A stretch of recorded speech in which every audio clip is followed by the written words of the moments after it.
সালামু আলাইকুম বন্ধুগণ। এইখানে যে হাউসটা দেখতেছেন, এটা হলো কিন্তু জৈব সারের হাউস। আমার এখানে যে হাউসটা আছে এটা হলো জৈব সারের হাউস।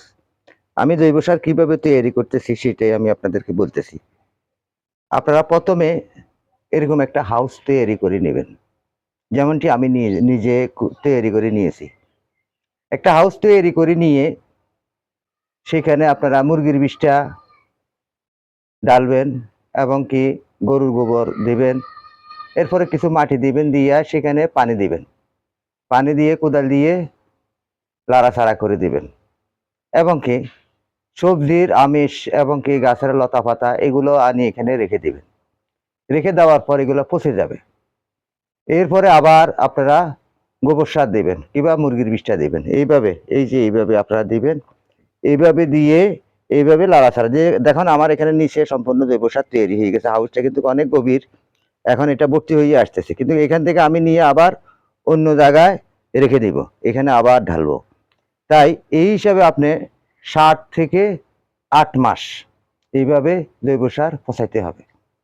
এখানে কিন্তু কেঁচো জন্ম নিবে, এখানে কেঁচো জন্ম নিবে। কেঁচো জন্ম নিয়ে কেঁচো যখন সেখানে হবে, এই জৈব সারগুলা কিন্তু আরো শক্তি হবে, কারণ কেঁচো এই মাটিগুলা খাবে, এগুলা সম্পূর্ণ মাটি হয়ে যাবে। এই জৈব সার দিয়ে আমি এখানে সবজির চাষাবাদ করতেছি। দেখেন এখানে সম্পূর্ণ সবজি কিন্তু আমার জৈব সারের তৈরি। এই যে দেখেন এখানে সম্পূর্ণ সবজি আমার জৈব সারের তৈরি। তাই আপনারা জৈব সার এই হিসাবে তৈরি করবেন।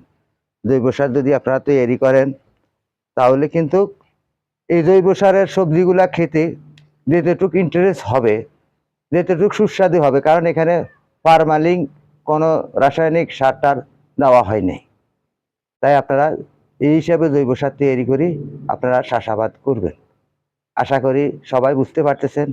তাহলে জৈব সার আমরা কিভাবে তৈরি করব? জৈব সার তৈরি করতে হইলে মুরগির বিষটা এবং কি গরুর গোবর মাটি এগুলা দিয়া পানি দিয়া এগুলা কোদাল দিয়ে লাড়ি দিব, লাড়ি দিয়ে এটা ফসাবো। কিন্তু তাজা কোনো মুরগির বিষটা গরুর গোবর কিন্তু গাছের গোড়ায় দেওয়া যাবে না। 7 থেকে 8 মাস পরে আমি এই জৈব সার ব্যবহার করব। দেখো তাহলে আপনারা এই আগের থেকে কি করতে হবে, হাউস তৈরি করে নিতে হবে কিংবা মাটিতে গর্ত করে নিতে হবে। সেখানে কিংবা এই রিং পাওয়া যায়, এই যে আগে আগে মানুষের যে এই টয়লেটের যে রিং বানাইতো, বাজারে বাজারে কিন্তু রিং পাওয়া যায়। রিংয়ের মাধ্যমে আপনারা জৈব সার তৈরি করতে পারেন। তাই আপনারা এই হিসাবে জৈব সার তৈরি করবেন, এই জৈব সারের চাষাবাদ করবেন। তাহলে আপনার কোনো রোগ ব্যাধি আসবে না, আপনি সুস্থ থাকবেন, সবল থাকবেন। আশা করি সবাই বুঝতে পারতেছেন। তাহলে আপনারা